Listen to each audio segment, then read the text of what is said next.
नमस्कार फरीदाबाद, मैं योगेंद्र पाल आपके साथ। हम पहुंचे हैं सेक्टर 55 में और हमारे साथ हैं, क्या नाम है जी आपका? मेरा नाम शिवांगी है। शिवांगी जी हमारे साथ हैं और शिवांगी जी हमें 2 दिन से लगातार फ़ोन कर रही थी, लेकिन किसी व्यस्तता की वजह से हम नहीं आ पाए। और जानेंगे इनसे कि क्या मामला था, क्यों ये फ़ोन कर रही थी, क्या है जी, क्या हुआ था, क्यों आप फ़ोन कर रहे थे हमें? जी, मैं सेक्टर 55 में अपने हाउसिंग बोर्ड कॉलोनी की निवासी हूँ। जी 12 अप्रैल को करीब शाम की 6:30-7 बजे का किस्सा है, जब गली में बच्चे खेल रहे थे और मेरा बच्चा भी गली की एक घर के मोहल्ले के बच्चे के साथ में खेल रहा था। मामला सिर्फ इतना सा था कि उस बच्चे ने मेरे बेटे की बॉल घुमा दी, जिसकी कीमत 10 रुपए है। और मैंने इस बात में उन बच्चों को सिर्फ इतना कहा था कि तुम्हारी मम्मी से आके शिकायत करूंगी, तुम्हारा हर बार का यही है, तुम उसके खिलौने गुम कर देते हो। इसके बाद ना तो मैं उनके कोई घर गई और ना ही मैंने कोई बातचीत की। मैं सिर्फ अपने घर में थी, क्योंकि मेरी अभी 4 महीने की छोटी सी बच्ची है और डिलीवरी के बाद शरीर में बहुत मात्रा में कमजोरी होने के कारण मैं सारा दिन अपना समय सिर्फ अपने घर में बिताती हूँ। मैंने अपनी नौकरी फायदा सब छोड़ रखा है। मेरी गृहस्थी सिर्फ मेरे बच्चों तक सीमित है। मैं घर से बाहर भी बहुत कम निकलती हूँ। इस बात पर रात के 8 बजे के बाद का समय है, जब मेरे पति घर पर नहीं थे। वो उसी समय घर से बाहर निकले थे। मोहल्ले की 3 औरतें, जो उस बच्चे की माँ थी, बुआ थी और बहन थी, पहले जबरदस्ती मुझसे दरवाजा खुलवा के घर के अंदर घुसती हैं कि हमें बातचीत करनी है, तुमने बच्चे से क्या कहा। उन्होंने ना कोई पूछताछ की, ना कोई बात की, ना ही कोई सवाल जवाब किया और मेरे साथ गाली गलौज करना शुरू कर दिया। इस गाली गलौज को बढ़ाते बढ़ाते वो छीना झपटी तक उतर आई, जिसमें मेरे कान की सोने की बाली भी चली गई है। आप देख सकते हैं, एक कान में है, एक कान में नहीं है। उसके बाद वो छीना झपटी इस हद तक बढ़ गई कि उन्होंने मेरे साथ मारा पीटी तक उतर आए। मेरे गिरबान को नोचा, मेरे हाथ पैरों पर बहुत से चोट के निशान है, जिसकी MLR रिपोर्ट भी मैं करवा चुकी हूँ।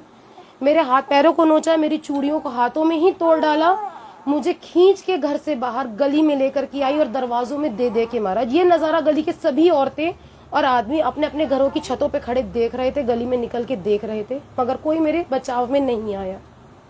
वो औरतें जानवरों की तरह मेरे साथ मारपीट कर रही थीं। एक ने मेरा गिरबान पकड़ा हुआ था, मेरा गला घोट रखा था, जिसके निशान मेरी गर्दन पर है। एक ने मेरे हाथ को कस के मरोड़ रखा था ताकि मैं अपने हाथ पैर ना चला पाऊं, बचाव ना कर पाऊं, जिसके नील और खरोचों के निशान मेरे हाथों पे हैं। और एक ने मेरे बालों को इतनी कस के पकड़ा हुआ था कि मैं अपने सर से छुड़ा भी नहीं पा रही थी।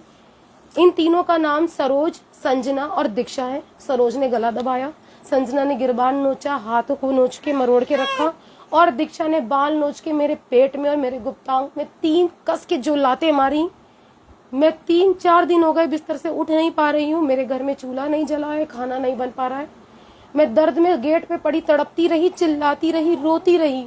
कोई मेरी मदद को नहीं आया, सिवाय एक पड़ोसन के, जिनका नाम रेखा है। अगर वो मुझे बचाने नहीं आती और इन औरतों से मुझे नहीं छुड़ाती, तो शायद वो मुझे जान से ही मार डालती, क्योंकि वो मुझे छोड़ने के मूड में नहीं थी। इस वाकये के दौरान मेरे घर में मेरे मदद के लिए कोई भी नहीं था। मेरे पति और मेरा बेटा घर के बाहर गए हुए थे और 4 महीने की बच्ची पलंग पे पड़ी रोए जा रही थी। गली से कोई मदद को नहीं आया। इस दौरान अपने बचाव में किसी तरह उठ के अंदर आके मैंने 112 जिप्सी पर कॉल किया। आप वहां से भी डिटेल्स निकलवा सकते हैं। पुलिस की जिप्सी आई जरूर, मगर उन्होंने कोई एक्शन नहीं लिया।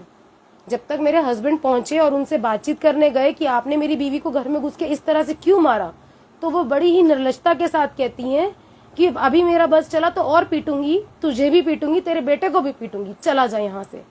तो पुलिस की जिप्सी आने के बाद पुलिस वालों ने उनसे तो कोई कार्रवाई की नहीं, बस मुझे अपने साथ हमारे नजदीकी थाना 55 की चौकी में ले गए और वहां ले जाके बिठा दिया। हमारी कानून व्यवस्था देश की इतनी अच्छी है कि इंस्पेक्टर साहब मुझसे ये कह रहे हैं कि कोई नहीं, घरेलू मामला इतनी तो हो जाती है, अगर तेरे को ज्यादा दिक्कत हो रही है पुलिस कार्रवाई तो होती रहेगी, जाके पहले चेकअप करा ले।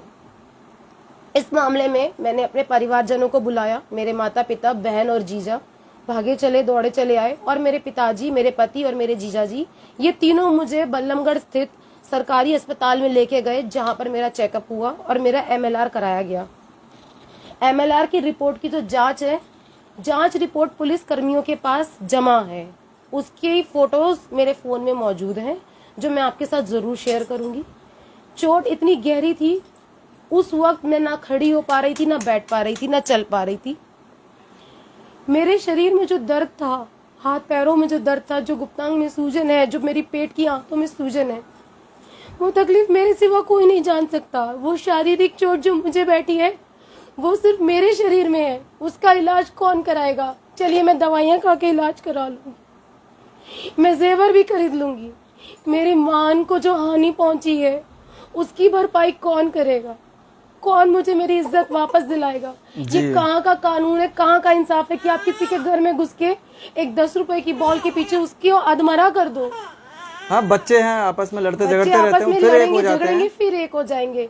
आप कहासुनी तक सीमित रहते, कहासुनी में भी आपने कोई कसर नहीं छोड़ी। मुझे जितनी गंदी गाली गलौच आप कर सकती थी आपने मेरे साथ सब की। ऐसे ऐसे शब्द इस्तेमाल किए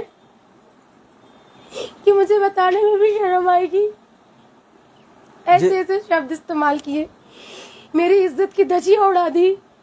उस पर पे जब मैं एमएलआर करा के चौकी पहुंचती हूँ तो इंस्पेक्टर जी कहते हैं कि इसमें एक्सरे एडवाइजरी, एक्सरे करा लो, कुछ आएगा तो हम देखेंगे, कुछ आएगा तब आप देखेंगे। आपके सामने लड़की अधमरी खड़ी, आप कुछ नहीं कर रहे।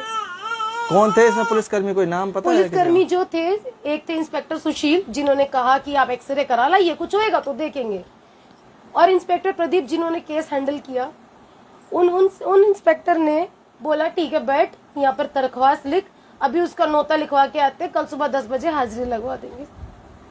सुबह 10 बजे हाजिरी लगवा देंगे। मैंने लिख करके अपनी कंप्लेन दर्ज की। उन्होंने एफआईआर नंबर नहीं दिया, एफआईआर रजिस्टर नहीं की।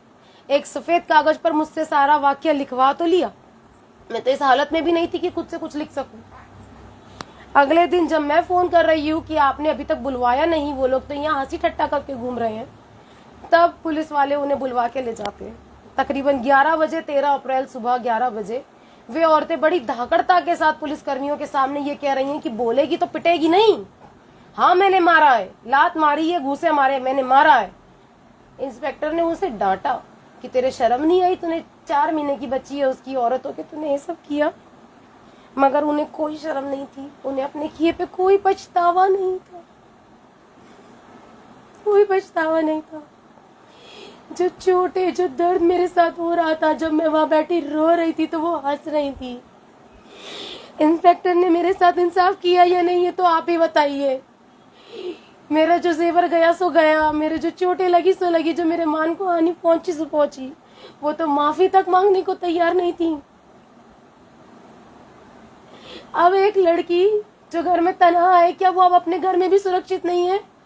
क्या ये हमारे देश का कानून है जहाँ पर पुलिसकर्मी हमें ये कहते हैं कोई नहीं, माफीनामा लिखवा लिया है, इन्हें माफ कर दो, भविष्य में कुछ होएगा तो हम कार्रवाई करेंगे।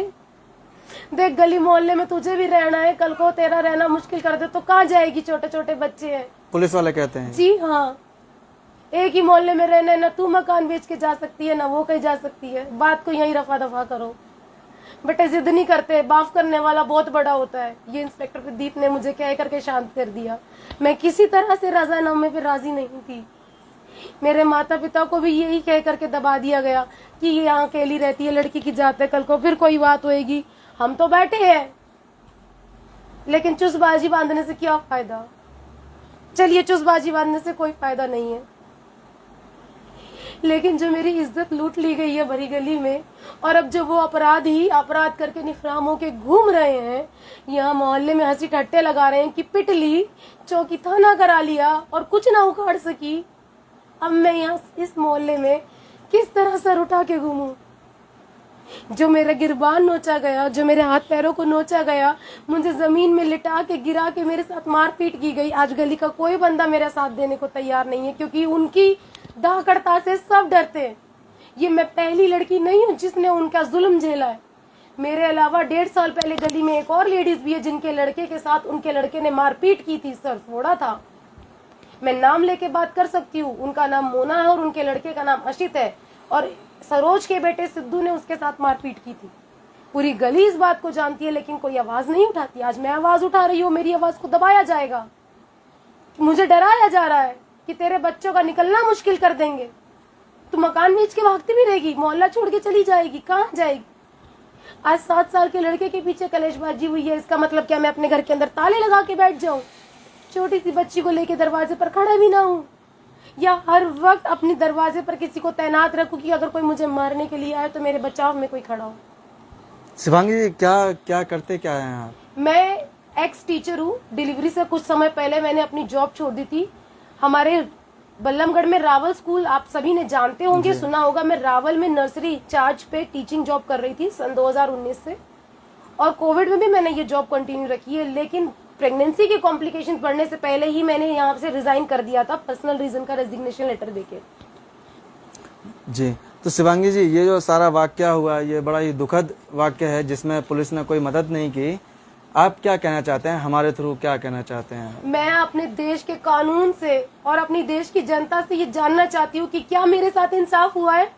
क्या एक लड़की अपने घर में इसी तरह सुरक्षित है? आप बताइए, अगर मेरे साथ जो घटित हुआ है वो आप में से किसी के साथ होगा तो आप क्या करेंगे? क्या आप भी डर के अपने घर में छुप के बैठ जाएंगे या आवाज नहीं उठाएंगे? या हमारे पुलिस कर्मियों को यही करना चाहिए जो मेरे साथ उन्होंने किया है? आप बताइए कि ये इंसाफ यही है? फिर जुडिशरी क्यों बनी है? क्यों मेरी FIR को रजिस्टर नहीं किया गया? सरकार तो कहती है सरकार ने उनको गिरफ्तार नहीं किया, उन्हें कोर्ट में पेश नहीं किया गया?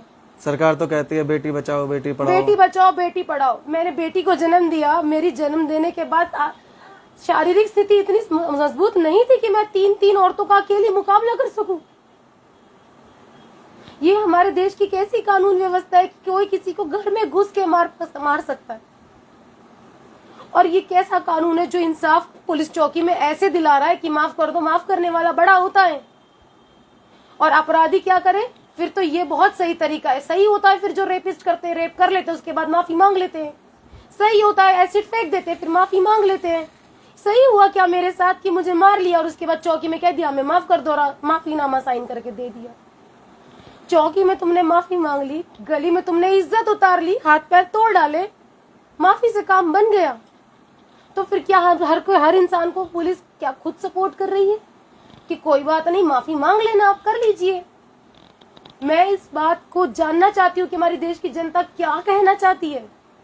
क्या है हमारे देश की कानून व्यवस्था? क्या है ये मोदी सरकार? कहाँ है सरकारें, कहाँ है कानून? तो प्रशासन से क्या कहना चाहते हैं, क्या मैं मांग करते हैं? प्रशासन से इंसाफ की गुहार लगाना चाहती हूँ। मुझे इंसाफ चाहिए, मेरी गुहार को सुना जाए। अगर आज मैं शांत बैठ गई, बच्चों को लेकर के डर के चुप बैठ गई, तो आज नहीं तो 6 महीने बाद से ही ये गली में ऐसे ही गुंडाई दिखाएंगे। आज शिवांगी पिटी है, कल कोई और शिवांगी पिटेगी। और इनकी जो धाकड़ता जो गली में चल रही है, जो धांधलेबाजी इन्होंने मचा रखी है, जो जाटपंथी ये दिखा रही हैं, औरतें, इनके घर में कोई मर्द नहीं है, वो ऐसे ही होगा। इनके घर के मर्द है या नहीं है ये तो यही जाने। तो वही 3 औरतें आई थी जो क्या नाम बताए थे? उनका नाम है सरोज, जो यहाँ पर लीडर बनी घूमती हैं। संजना सरोज की भाभी, जिनका बेटा प्रिंस, जिसके साथ ये सारी हरकतें हुई हैं। उन्होंने ना अपने बेटे से कोई सफाई मांगी, ना कुछ पूछताछ की। मेरे इस बेटे को चौकी में धमका रही थी इंस्पेक्टर के सामने कि बता, उसने तेरी बॉल ली थी, मैंने तेरे को तलाशी दिलाई थी कि नहीं दिलाई थी? इंस्पेक्टर के सामने अब मेरे लड़के को धड़का रही है। वो सहमा सा खड़ा था। अक्सर ये मेरे बच्चे को डरा धमका के वहां से भगा देती हैं जब वो गली में खेलता है। मैं कभी लड़ने नहीं जाती, कभी कुछ कहने नहीं जाती। क्या ये भोला सा बच्चा अब गली में खेल भी नहीं सकता? यही है जिसके साथ ये मेरा बेटा नमित जो गली में खेल रहा था, जिसकी बॉल से आज भी वो बच्चे खेल रहे हैं। और मैंने खुद देखा जिनके बेटे गली में खड़े होकर मुझे देख के हंसी लगा रहे हैं।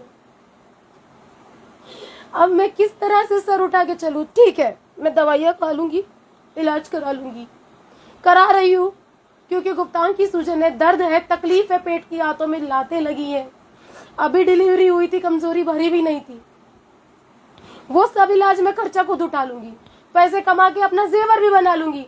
मेरी इज्जत मुझे कौन वापस देगा जो उन्होंने भरी गली में उछाली है? इंसाफ चाहिए, न्याय चाहिए, कौन दिलाएगा मुझे इंसाफ? जी, देखें फरीदाबाद, एक बड़ी दुखद घटना है। जैसा कि आपने सुना, जो शिवांगी जी ने बताया कि एक बोल को लेकर बच्चों के पीछे जो छोटा मोटा झगड़ा हुआ था, जो इस मुकाम पर पहुंच गया कि इनके घर में घुसकर इनके साथ मारपीट की, बदतमीजी की और इन्हें धमकी दी कि अगर कुछ कहेगी या किसी से कुछ कहा तो मारने की। और जैसा कि शिवांगी जी कह रही हैं कि इनकी FIR नहीं लिखी गई है और ये न्याय चाहती हैं।